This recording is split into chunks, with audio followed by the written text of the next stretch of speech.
esta clase que va a tratar de las distrofias musculares y también de las miopatías, ¿ya? Es una clase que en realidad es un poquito larga, pero la voy a tratar de abreviar, dejando algunos cuadros para que ustedes revisen, pero los temas importantes los voy a decir ahora en la clase, ¿ya?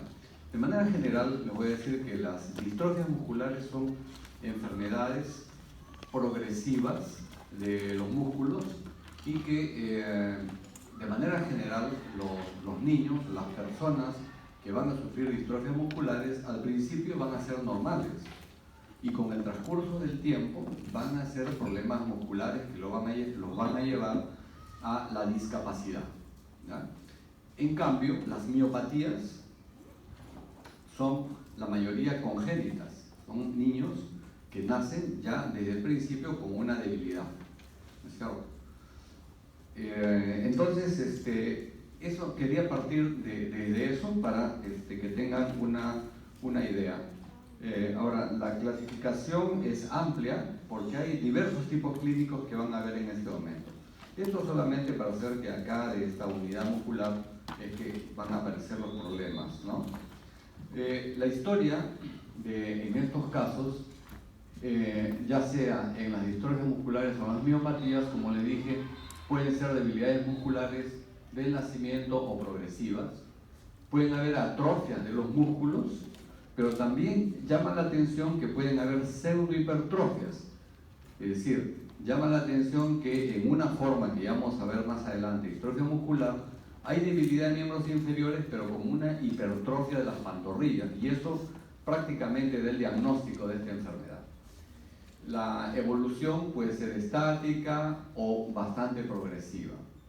Un marcador biológico importante es el CPK, ¿no? La creatinfosfoquinasa, que va a estar elevada o muy elevada. Y la electromiografía va a ser también el diagnóstico, el examen que va a dar la confirmación de una impresión diagnóstica clínica y que va a mostrar unos potenciales de unidades motoras breves, de baja amplitud y polifásicos, como vamos a ver en un ratito.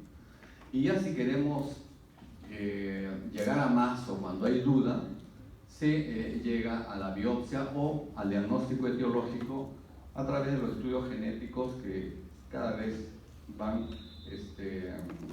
identificando más casos. Esto es para mostrarles cómo es una electromiografía normal a la izquierda, ¿no? Donde ven las unidades motoras,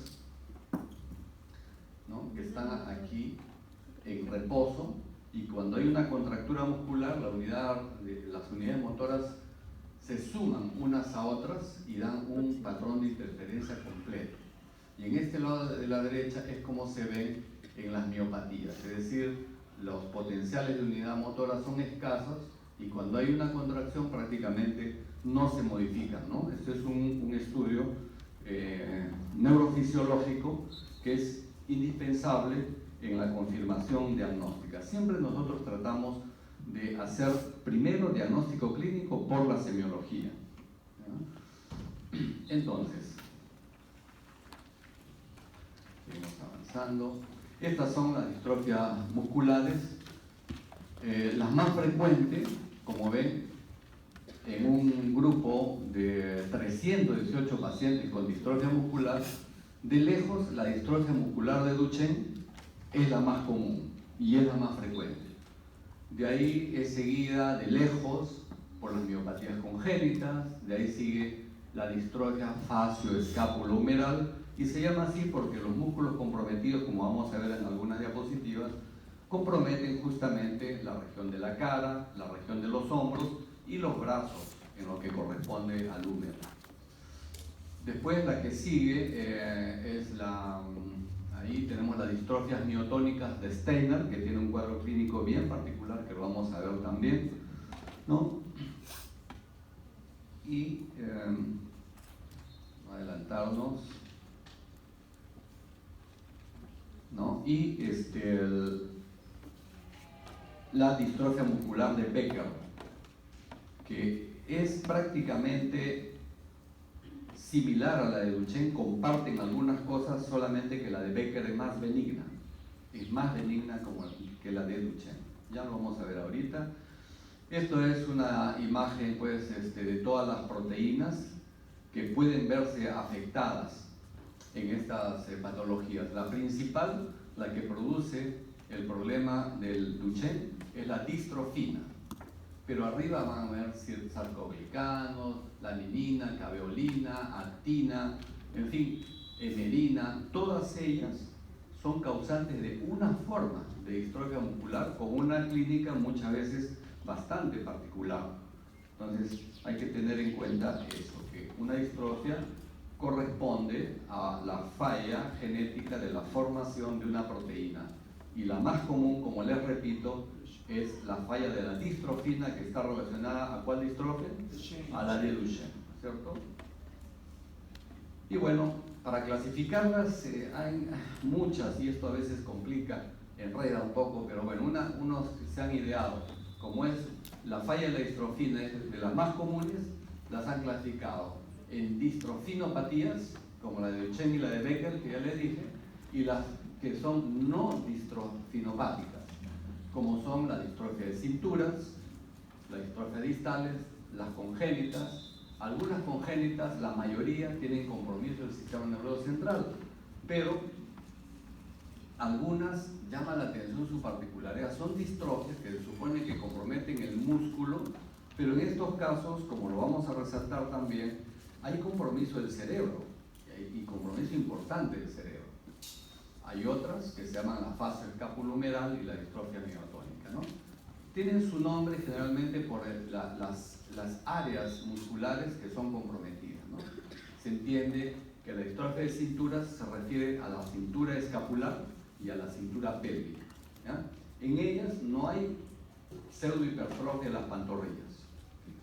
Esto es solamente para que vean cómo se ha clasificado de otra manera, ¿no? Las dominantes, las recesivas, las ligadas al sexo.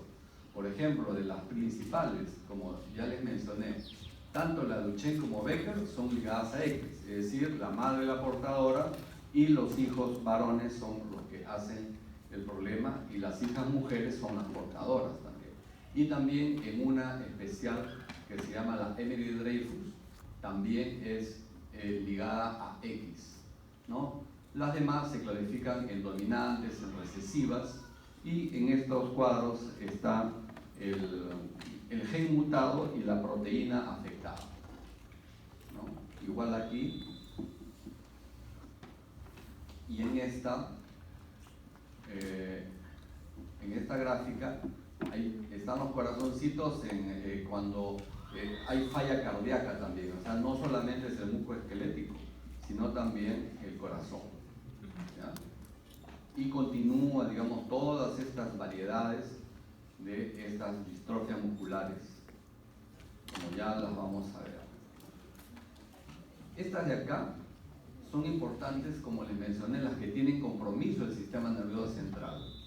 La forma Fukuyama, que felizmente es muy frecuente en la población japonesa, el Walker-Warburg, que es la más grave, y la que es músculo ojo-cerebro, que es una intermedia. Es decir, hay distrofia muscular más compromiso del sistema nervioso central.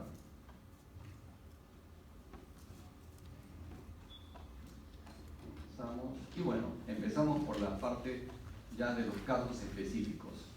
Nos referimos a la distrofia muscular de Duchenne, donde el problema es, como ya dijimos, la ausencia prácticamente la distrofina.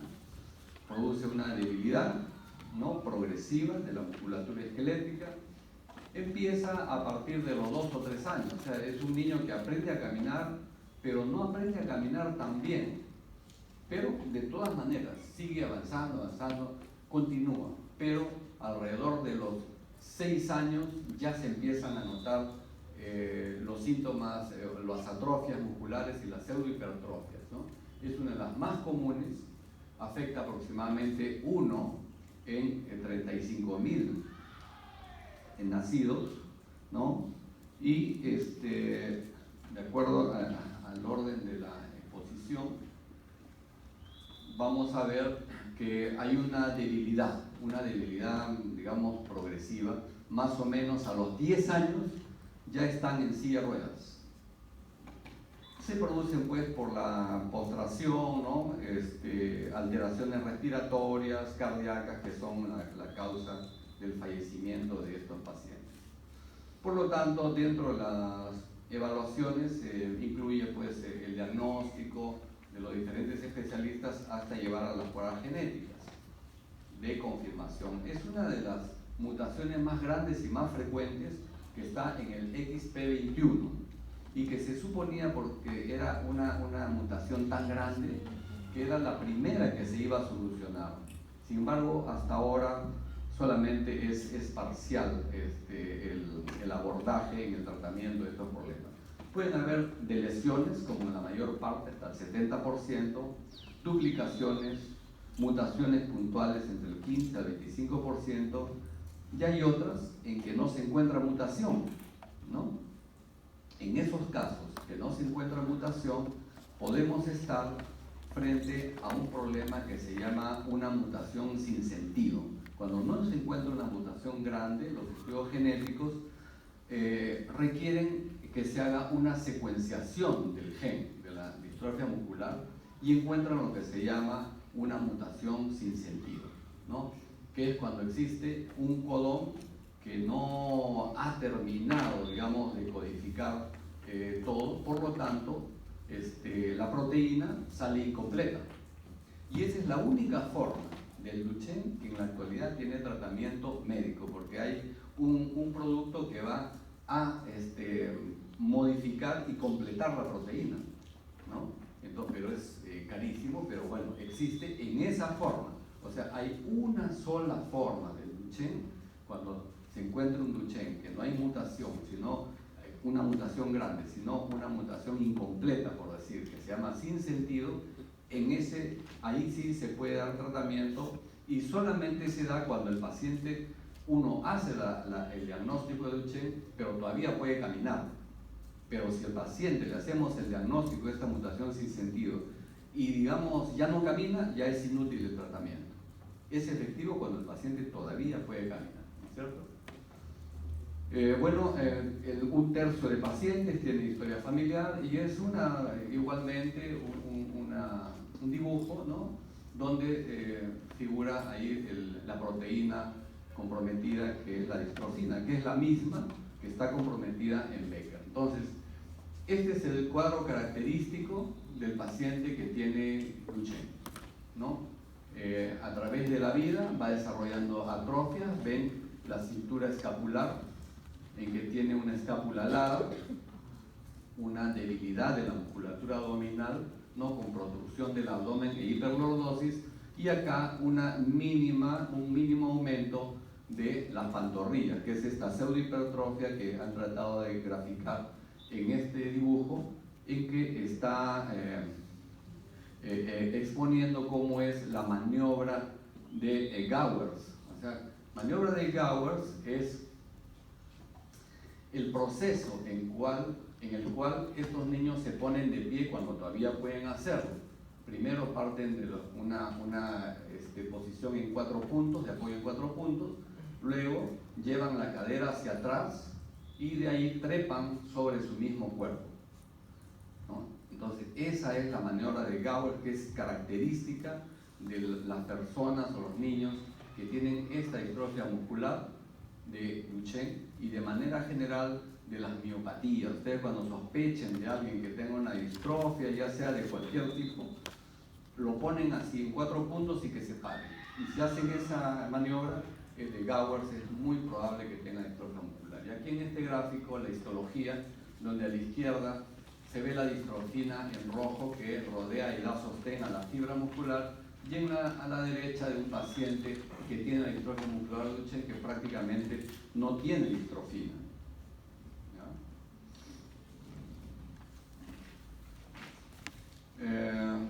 Y bueno, hablarla de Becker, que es mucho menos frecuente, ¿no? Si bien es cierto, dijimos que en el Duchenne empezaban los síntomas ¿a qué edad? A los 6 años ya tenían la manifestación, pero a partir de los 2 años ya tenían dificultades, es decir, caminaban pero se tropezaban, caminaban mal, pero todavía no tenían los otros síntomas. Ya las atrofias y todo eso se ven a partir de los 6 años. ¿Y a qué edad están en silla de ruedas? A los 10 años. En cambio, en ellos, recién en la distrofia muscular, que es menos frecuente, recién los síntomas aparecen a partir de los 12 años, pero incluso hasta la adolescencia recién, o sea, previamente han sido normales. Y a partir de los 12 a los 17 años empieza el problema, y así década a década tienen un avance más lento, ¿no? Van ellos a llegar a la silla de ruedas alrededor de la tercera década aproximadamente, o algunos incluso hasta un poquito más, ¿no? Pierden ya la capacidad de caminar, ¿no es cierto? Es la misma debilidad progresiva, ¿no? Hay contracturas, por supuesto, en las piernas y talones, son más delgados, ¿no? Y este es el aspecto, ¿no?, de la distrofia muscular de Becker, ¿no? Esos son niños que en el tiempo ya son mucho más grandes, ¿no?, pero que todavía caminan, pero están adelgazados, la misma atrofia de cinturas, ¿no?, un adelgazamiento de la cintura escapular y la pélvica, pero caminan, como les dije, hasta la tercera década aproximadamente. Y el diagnóstico, como ya lo habíamos dicho anteriormente, es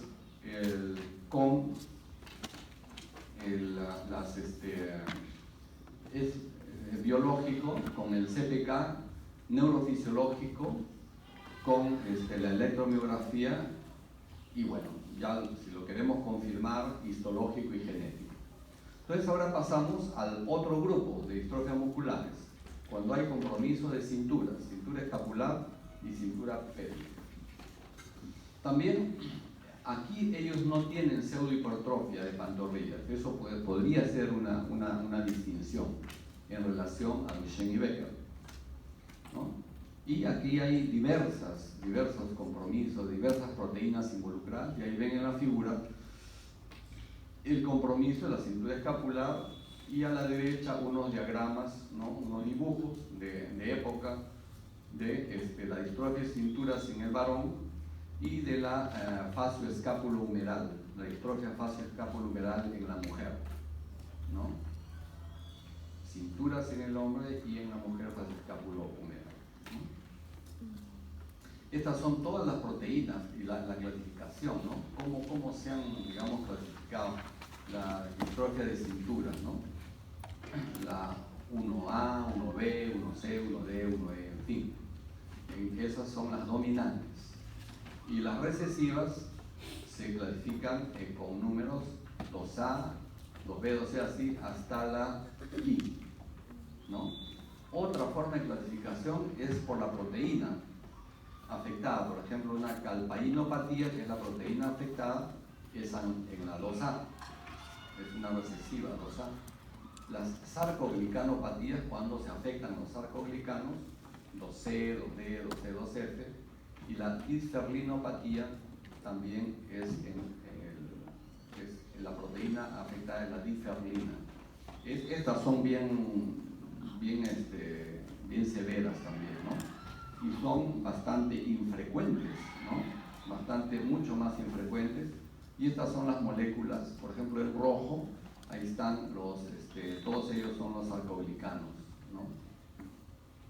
Todas las proteínas comprometidas. Bueno, la 1A, hay compromiso de la proteína miotilina, ¿no?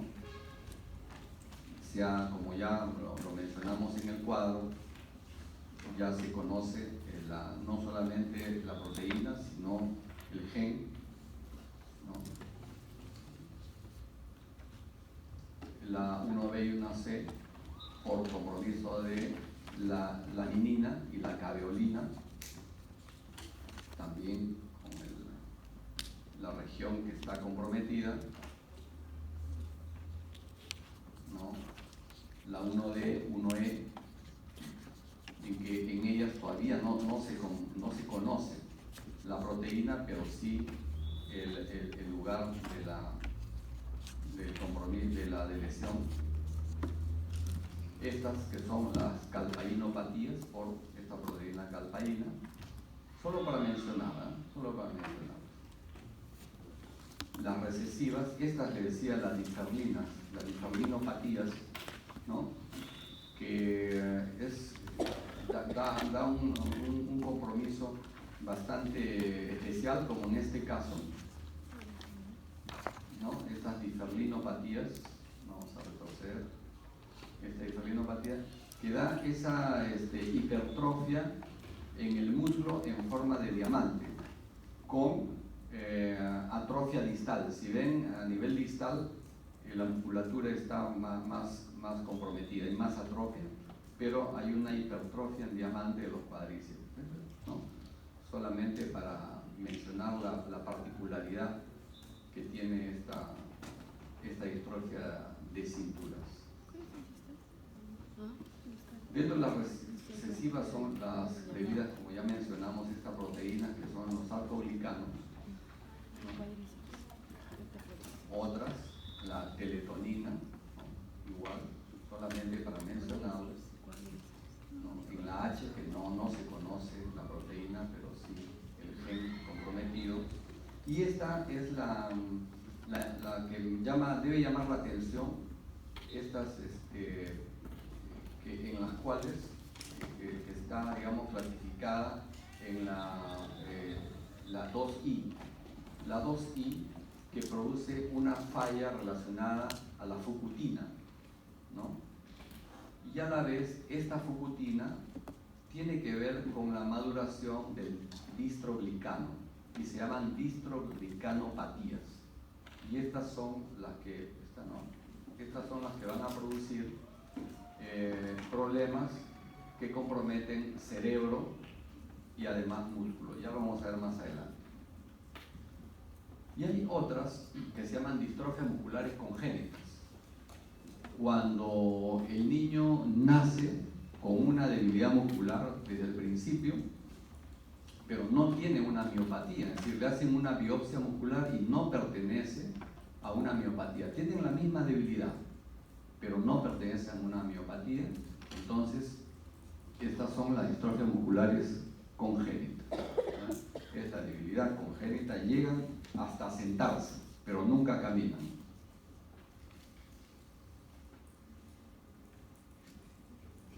Y esa es la distrofia muscular congénita. Vamos avanzando. Y estas pueden ser por trastornos en la merosina especialmente, ¿no? Hay una buena proporción de la distrofia muscular congénita que se deben a fallas en la merosina, ¿ya? Tienen contracturas, dificultades para deglutir, escoliosis. Y vamos a ver acá. Y estas son las que les mencioné, que eran importantes, las distroglicanopatías, en las cuales había compromiso distrófico muscular, pero además había un compromiso cerebral, ¿no?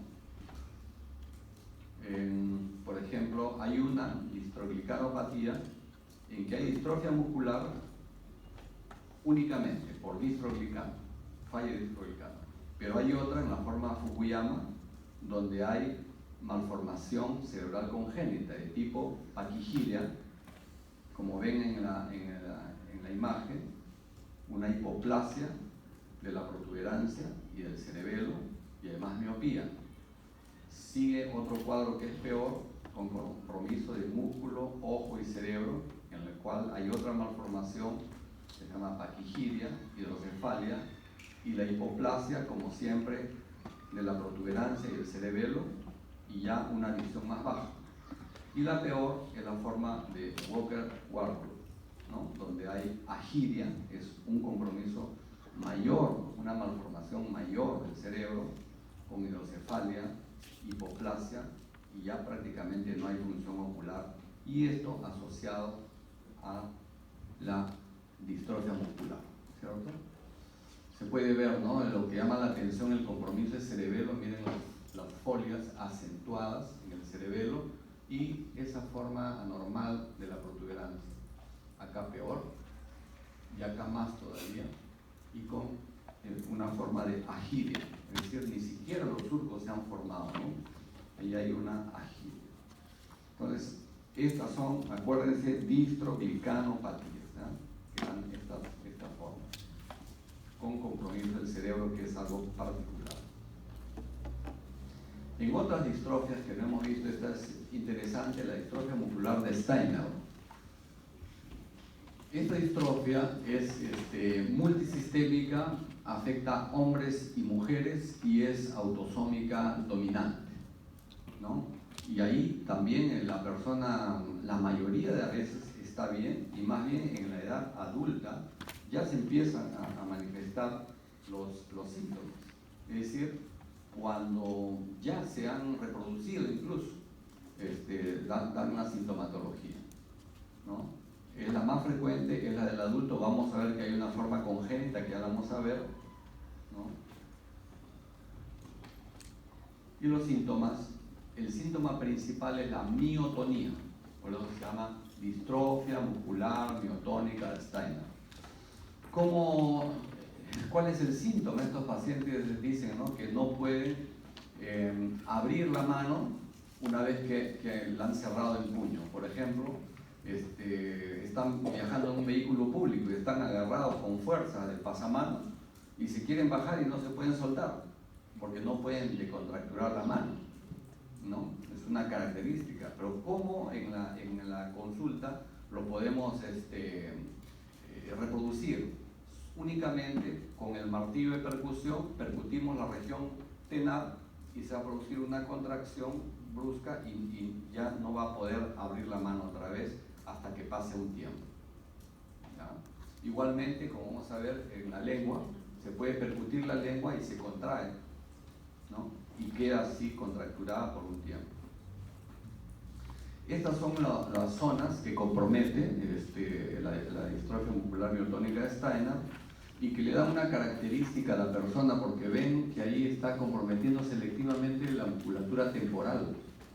Y entonces, cuando son adultos, van a tener la parte de las sienes hundidas por la atrofia del lóbulo temporal. Además, afecta otros órganos también, afectando la deglución y la digestión, porque afecta la musculatura del tubo digestivo, también el corazón, ¿no?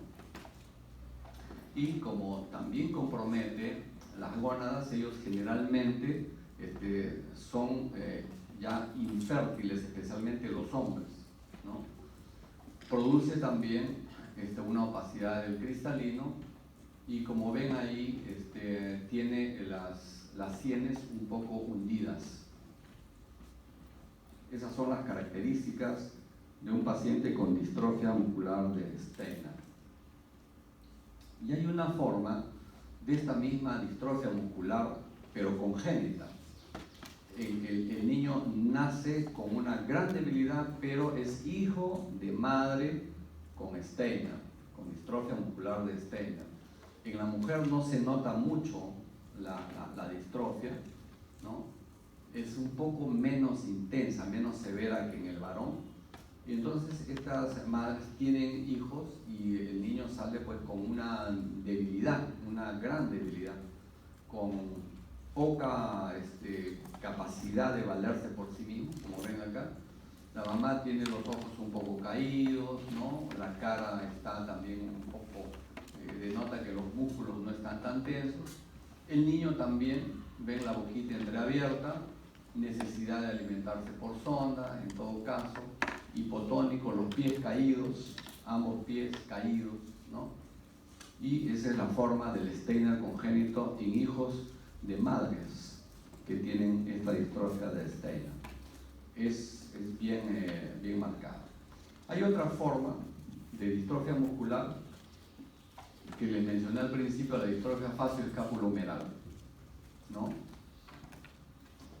Su edad de presentación es amplia desde la infancia hasta la vida adulta y, como dice su nombre, afecta esos grupos musculares, ¿no? Que le van a impedir pues la deglución, la actividad, ¿no? Y ven, este es el caso de una distrofia facio-escápulo-humeral, ¿no? Que afecta la parte superior del cuerpo, ¿no? En algunos casos, como ya les mencioné, pueden ser normales hasta la primera o segunda década y después aparecen las manifestaciones, ¿no? Dificultad para levantar los brazos, y como siempre el diagnóstico se basa en CPK, electromiografía, biopsia y también estudio del corazón, ¿no? Que también puede estar comprometido. Vamos dentro de las otras formas de distrofia. Otra, la distrofia oculofaringea, ¿no? Por su particularidad de afectar básicamente la musculatura de la faringe y con oftalmoplegia, ¿no? Pero sin compromiso de las pupilas. Especialmente se da en edad adulta, ¿no?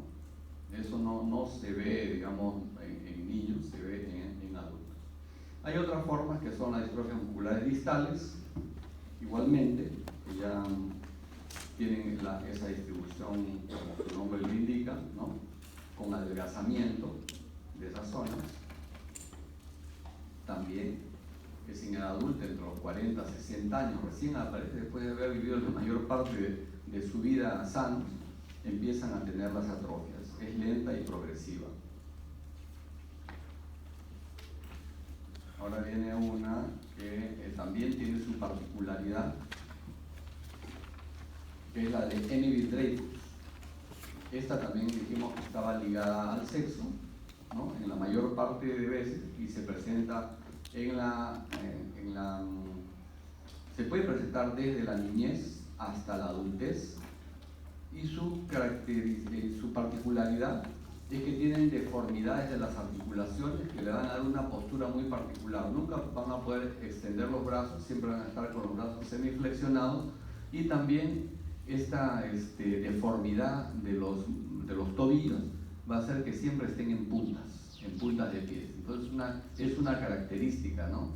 La debilidad, la deformación de articulaciones, ¿no? Que le da la característica al Hemingway-Dreyfus. Y además van con problemas cardiovasculares también. Acuérdense, esta es la Hemingway-Dreyfus, ¿no? Puede ser, como les mencioné, ligado al sexo, pero también puede tener las otras formas. Creo que terminamos con las distrofias musculares y las miopatías. Las miopatías, cuando ven a un niño así, completamente hipotónico, ¿no? Con las piernitas en posición batraciana, ¿no? Con una respiración básicamente abdominal, con poca movilidad de los brazos, con la boquita entreabierta, la musculatura flácida, pero con una mirada vivaz. Entonces nosotros podemos decir, este niño tiene o una miopatía congénita o tiene una distrofia muscular congénita, ¿no? A diferencia de un niño que nace así pero que mira al vacío, podemos decir tiene una lesión cerebral, una parálisis cerebral, ¿no? O es la secuela de una encefalopatía hipoxicoisquémica, ¿no? Pero la característica del niño que tiene miopatía o distrofia congénita es que no se mueve, no succiona, está muy hipotónico, pero tiene mirada vivaz. Sigue con la mirada, sigue la luz, reacciona, en fin, ¿no? Eso es algo importante, ¿no? No son tan frecuentes, felizmente, más o menos 6 por cada 100.000, son 0.06% de todas las enfermedades neuromusculares, pero hay algunos lugares en el mundo donde es más frecuente, ¿no? Vamos. Estos son todos los tipos de miopatías, y ven a la izquierda el aspecto de la biopsia, o sea, se llaman de acuerdo al aspecto de la biopsia. Ahora vamos a ver, ¿no? Por ejemplo, ejemplo, acá están la 1A, miopatía miotubular, desproporción de fibras, la 2, la centronuclear, ¿no? En cores, central core, mini core, nemalínica, ¿no? Que la nemalínica es la más frecuente dentro de todas, ¿no? Junto con la desproporción congénita de fibras. Pero la nemalínica es la que se conoce más, ¿no? Acá está igualito su clasificación, de acuerdo a su herencia, el problema de la proteína y el gen. Como le dije, ¿no? Esa actitud batraciana, hipotonía, los exámenes son iguales los mismos, CPK, electromiografía, electrocardiograma, biopsia, ecografía muscular o resonancia muscular también, ¿no? Entonces la nemalínica es de las más frecuentes, ¿no? Y nemalínica se llama por el aspecto de una especie de bastoncillos o cuerpos nemalínicos que se ven en las fibras musculares, como vamos a ver acá en esta tinción de Gomori, en que están en azul oscuro, están los bastoncillos, ¿no? Eso es lo que hace el diagnóstico en este tipo de miopatías, ¿no? Las hay desde las más severas, desde el inicio, las congénitas, otras que aparecen en la niñez temprana y raramente que aparecen después.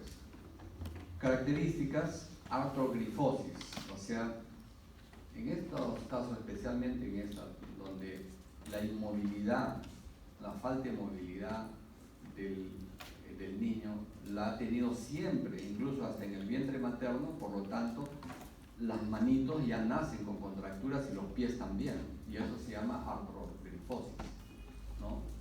Siempre el labio superior en V invertida, el paladar ojival, la boquita entreabierta, el pie caído, ¿no?